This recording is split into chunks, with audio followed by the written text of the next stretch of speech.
Welcome everybody to the 2024 CyberMed Summit. I think this is our fourth time being at George Washington, third time. This is, I think we look back and our first event was June 2017 in Arizona, of all places to be in summer. And we've had 7 years of events. I won't say continuously because COVID, like everybody else, caught us by surprise, but we've had 7 years of events. We do them now in San Diego and here in DC on biannual cadence or semi-annual, I don't know what the right word is, but twice a year.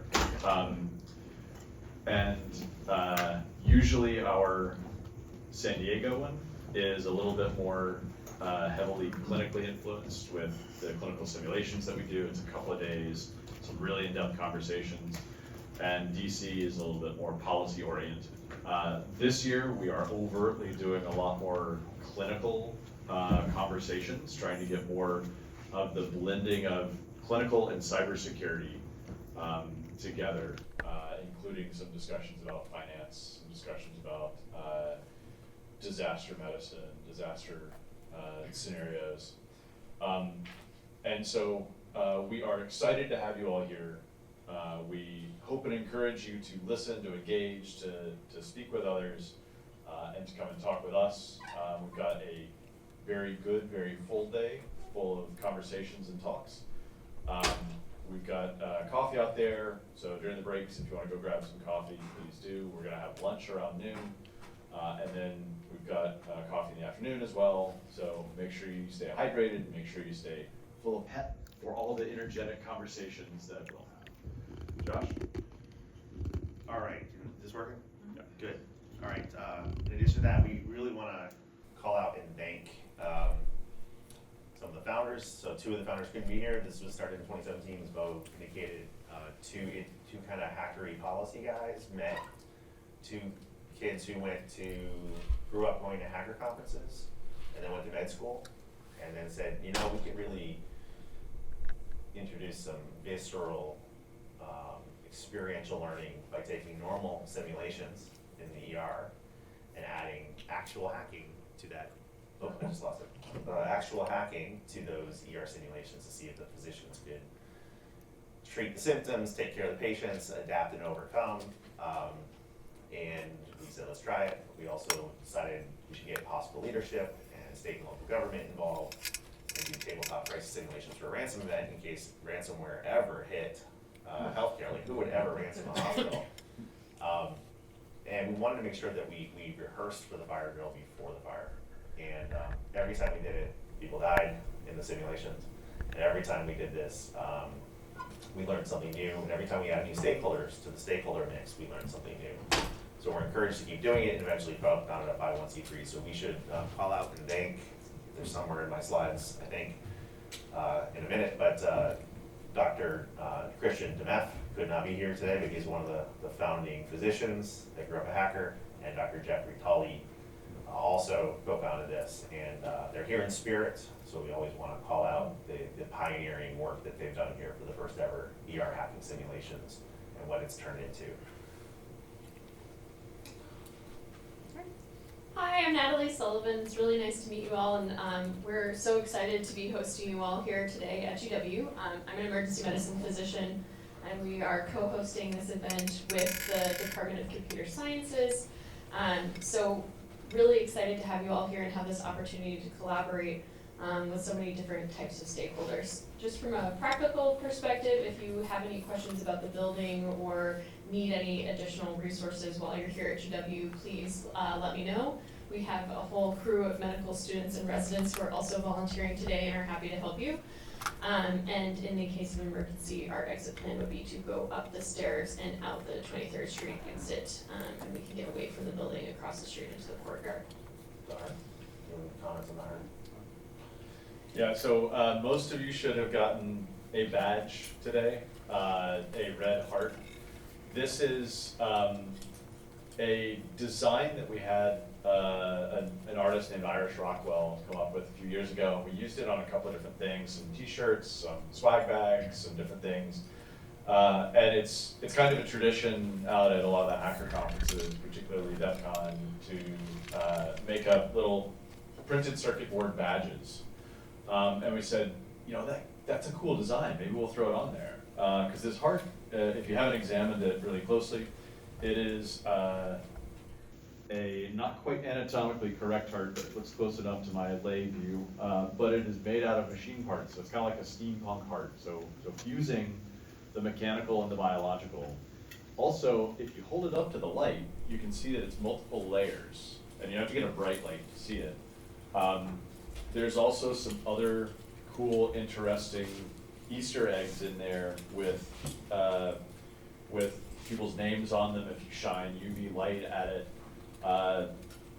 So we wanted it to be cool and fun and really neat. And one of the members of our community, she's not a hacker, but she plays one on TV, and she's gotten really into designing badges. And so, like, hey, do you want to do a badge for us? And she's like, all right, this is great. So her name is Tracy Thompson, and she took on the project, and like, after I asked her, like within 5 hours, she was like, all right, I've got all these designs built and like all this cool stuff and like multi-layer. I'm like, whoa, slow down. We've got like 2 months, 3 months before the event. She's like, I know, but I'm so excited about this. So she brought a lot of passion into this. She brought a lot of care, and she brought a lot of thought and experience from designing these. So if you get a chance, take a look at it, look around, see if you can find some of the Easter eggs. We hope that this is a cool little token and souvenir of your time here that you can look at, put on your desk, put on your wall, wherever you want to hold it, and just remember the awesome conversations that you have. Everybody here has the CyberMed Red, or almost everybody here has the CyberMed Red. Some of you have the purple heart, which is for those who really have bled for this event over the years. We wanted to make sure that we recognize those folks with something extra special. So that's the symbolism, the meaning behind the heart, and hopefully it's something cool, a keepsake that you can have to take home with you. Okay, and if someone's wearing a purple heart, they're either a speaker or an organizer, so if you're looking for someone who might have a good answer, good time to try. And we should also, I don't believe he's gonna be on stage, so please wave to Robert, who without his help, this would not have happened. He came in clutch in our decision to make this event happen under short order and make it as good as possible. We had considered a gap year, but we knew that too much public policy was happening this year. We had to make it happen, and really grateful to GW, to everyone that's sponsored thus far, and specifically to our newest MVP volunteer. So thank you.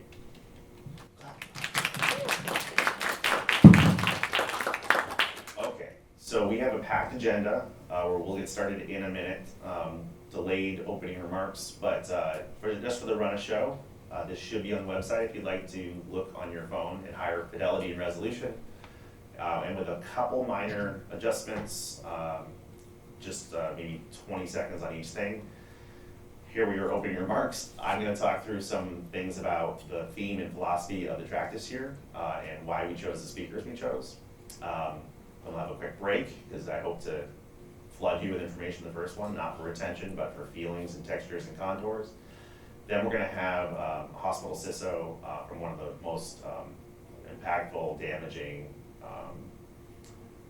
ransomware attacks in US history during the pandemic. Talk about grace under fire and resilience under fire, because this isn't about security for security's sake, this is about patient safety, about human life, about continuity of care. So we're really privileged to have the CISO from the University of Vermont Medical Center sharing some of his hard-earned lessons. We're going to have the head of the Healthcare and Public Health Sector Coordinating Council, the one looking at all hazards for everything healthcare, to help us contextualize where the historical work was before cyber, how cyber has added to it, and how the world is changing pretty rapidly. So we'll get a nice all hazards, big picture view in the public-private partnership. We're going to have lunch, which we have secured for you, and hopefully you'll be discussing everything here in the morning. And then we were not kidding around when we said this is an important policy year. The White House has been pushing for a few years that healthcare and public health is in critical condition. We need to take more drastic interventions. Some of these are presidential actions across the federal government, some of them are specific for HHS. And some of the things that have happened since they've been given homework have drifted significantly from the original North Star and intent. So we're gonna have 2 White House speakers from the newest section of the White House, the Office of the National Cyber Director, come and clarify what they're doing from the White House and what they're doing, what their original legislative and executive branch intent was for critical infrastructure. Following that, we want to make sure we stay rooted in the clinical. So Natalie's going to give us an incredibly good Socratic review of dependencies we take for granted and how damaging they can and will be and have been as we head into the next few years.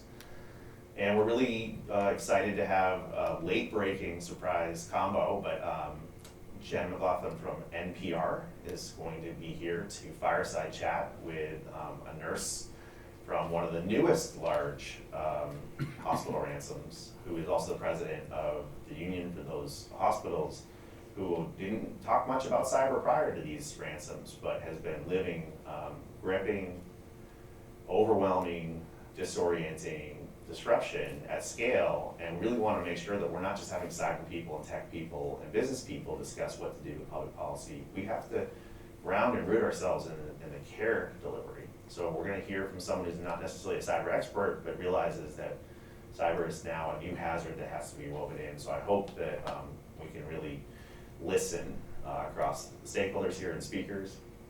We're going to shift a little bit to where CISA plays a role. CISA is the newest federal agency, the Cybersecurity Infrastructure Security Agency, and we got the recent former chief of staff who both helped design CISA, helped implement CISA, served at CISA, and is now back in the private sector, but can maybe add a missing piece that you don't often hear from HHS before CISA was around. And then round out the day with congressional intent, where one of the most active elected officials proposing legislation is going to give us a peek at some of the proposed legislation for this year for hospitals, because we know something's coming. We had a plan of record from HHS, and Change Healthcare and Bolt Typhoon and a few other things are now calling into question if that plan is up for the job. And then lastly, speaking of said plan, we are privileged to have one of the leaders from HHS both explain what the plan of record has been since December when they revealed it, and also maybe hint at how those plans need to change in the face of the Change Healthcare disruptions and other things.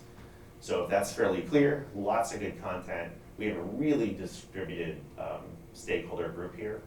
So don't be shy if we use jargon that you don't understand.